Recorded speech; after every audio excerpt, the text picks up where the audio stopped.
Good morning. My name is Ed Ra.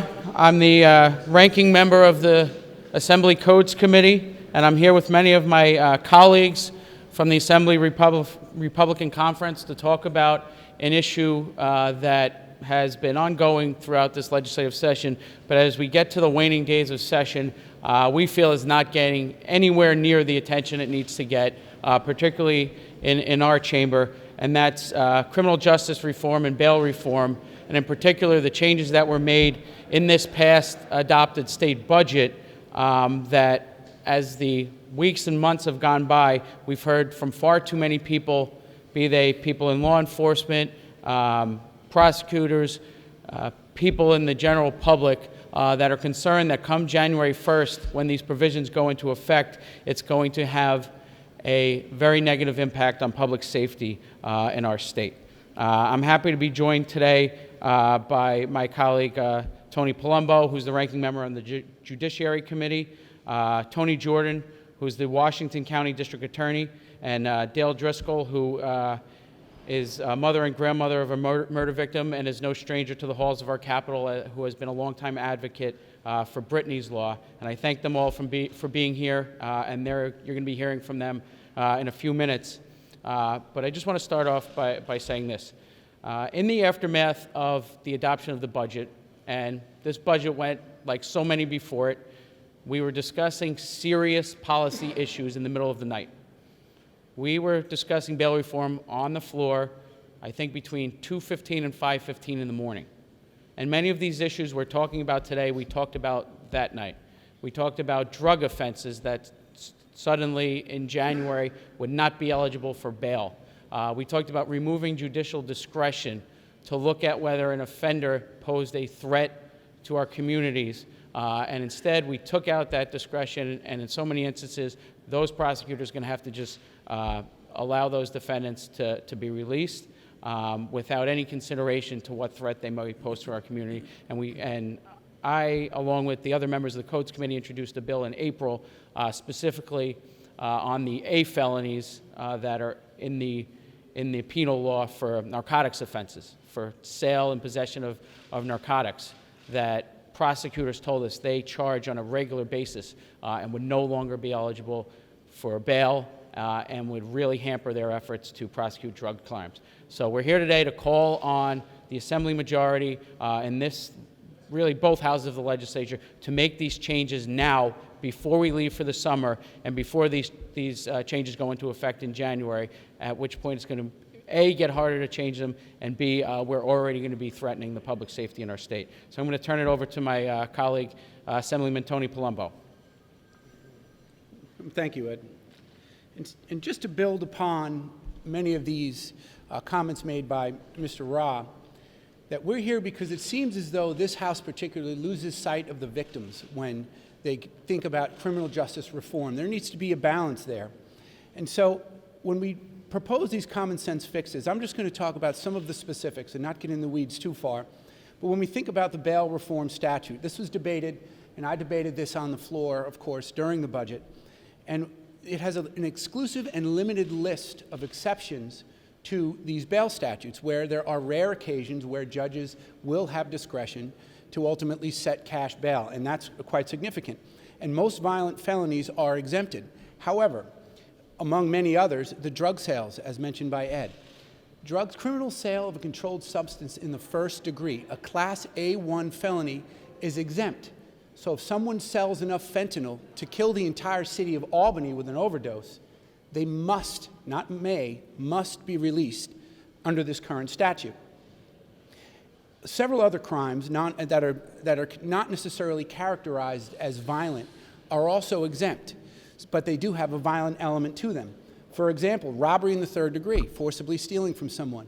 And this I mentioned during the debate on the floor. Manslaughter in the second degree is a nonviolent Class C felony. So drunk driving offenses, where it results in a fatality to someone other than the operator, are charged as manslaughter in the second degree. And the problem is that many of our colleagues have practiced to a limited extent, but 99.9% of them, I would say, or 98% to be generous, haven't been in a courtroom in 10 years, those that have a law degree. And they don't understand the nuance of this, because when I suggested this, The individual that I was debating said, well, you could just charge murder in the second degree. But having handled many of these as a prosecutor and as a defense attorney as well, that's not New York State law. The Court of Appeals, in a particular case, the Hygen case, and not get too far in the weeds, specifically said you cannot charge murder in a drunk driving accident. So manslaughter second degree is the top charge, and under this current statute, those individuals must be released. So now when you couple this with the other aspects that were also passed in the budget regarding appearance tickets, for all Class E felonies and lower, law enforcement must provide an appearance ticket, which means in lieu of arrest, they give them a piece of paper. Criminally negligent homicide is a Class E felony. Involves obviously the death of someone. Most importantly and significantly and relevant to this is riot in the first degree. And some of our friends from law enforcement in Suffolk County have brought this specifically to my attention. Riot in the first degree is 10 or more people who are essentially creating a tumultuous environment, and someone, either significant property damage or even someone gets injured. That's a Class E nonviolent felony. Last week we had 61 people arrested in this chamber for essentially riot, for creating a disorderly and abrupt and violent situation, fighting with our sergeant-at-arms, fighting with other members and state troopers, and they all got locked up. Well, guess what, folks? Next year in January, you can't arrest any of those people because riot in the first degree is, in fact, a Class E nonviolent felony. So they must be given a piece of paper once the violence is quelled, and then you walk away and they start up again. And gang fighting, all of this is not exempt within the statute. So what we're doing here is we're just suggesting, look, we're pointing the fingers at the respective majorities, and particularly this majority, who's done nothing.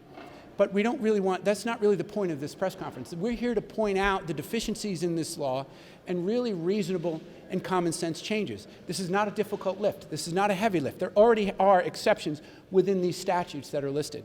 And we need to just continue to think this through, and when we practically apply this law, it will have tremendously dangerous and negative effects on our society.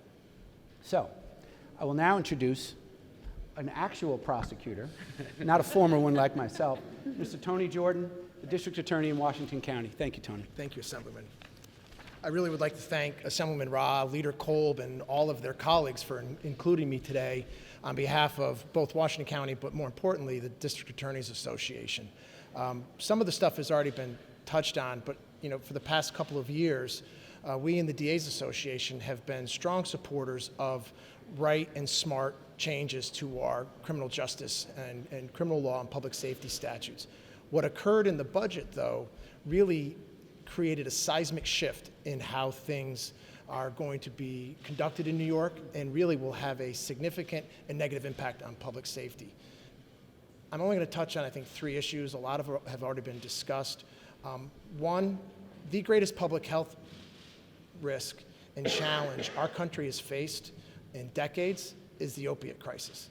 And because of its proximity to shipping lines and mass transit and its size, New York City is the hub of all imported fentanyl and processing of fake pills and processing of heroin mixed with fentanyl.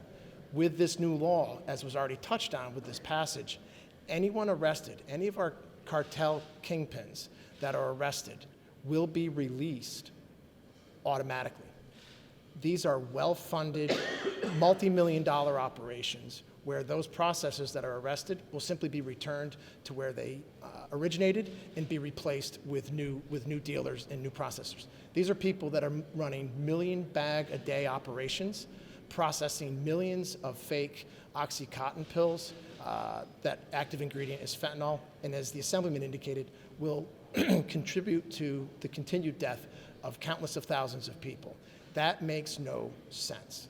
The second piece that makes no sense, and really could easily be addressed with some of the bills that have been presented, is somebody breaks into your home while your family is there sleeping and commits a crime.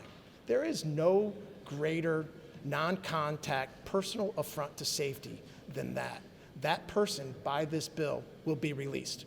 So imagine, those of you that came in today like I did through security, had to take your belt off to get into the Capitol.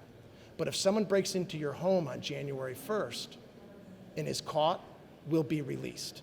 That is just the common sense is lost when you start to think about those types of consequences. And lastly, and I really thank Dale for being here. She's become such a strong advocate.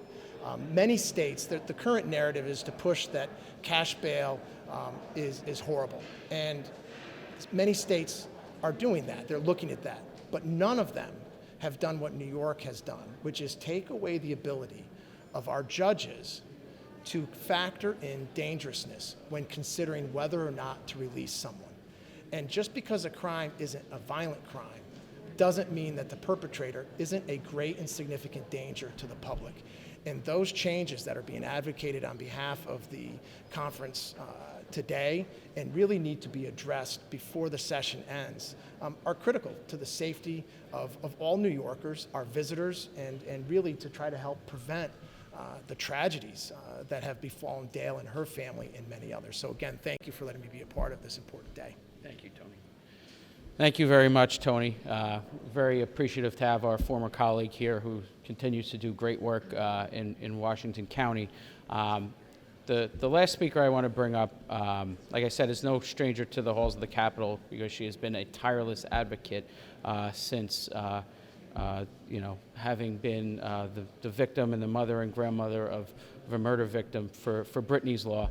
And those of us from our conference know Leader Kolb has advocated for that bill for many years. And it's an example of the fact that we need to do more for our victims of crimes. And one of the things that I think was lacking in a lot of this was the consideration of the victims of crimes. So I'm going to ask Dale Driscoll to come up and address this from the victim's perspective. Thank you, Councilman Ra. Two things I want to talk on are orders of protection and stalking. I don't know if you guys realize how scary it is to leave the abuser. It's also very dangerous. That's when 70% of the murders occur, is during a breakup. In fact, that's when my daughter and my granddaughter were killed, because she broke up with her boyfriend. If people who have an order of protection and they violate that in a word is a crime, but they're just going to walk. Why do we have an order of protection if they're just going to walk? Stalking. Stalking is commonplace once they do leave. Let me give you some stats here. The most common and dangerous type pursue the victim, often a former intimate partner, after a relationship ends.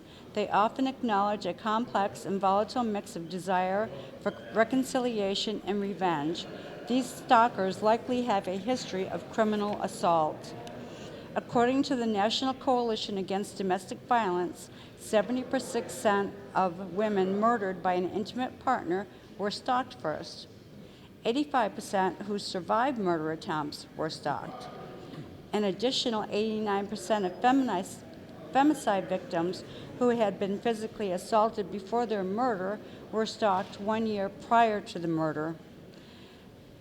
The National Domestic Coalition Against Domestic Violence will tell you if you are stalked, they'll give you a number to call, and they quote, "You deserve a life free from abuse and fear."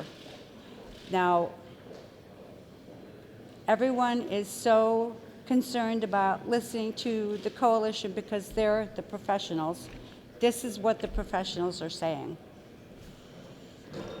A significant association exists between intimate partner physical assaulting and stalking for femicide victims as well as attempted femicide victims. Stalking is revealed to be a correlate of lethal and nearly lethal violence against women coupled with physical assault and is associated with murder and attempted murder. If we do away with these two things, this is going to be a huge step back for victims of domestic violence. And just hearing about this, they're terrified.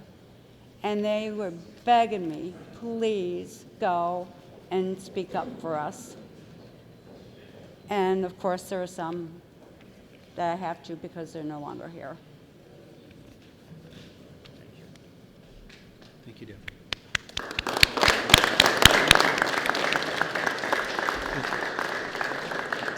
I want to, again, thank Dale for being here. Your courage and your strength in speaking up about these issues, I think, is something we all admire, and your desire to continue to work to try to make change to prevent what unfortunately you and your family were the victim of from happening to others. So thank you for being here with us today. Any questions? All right, thank you.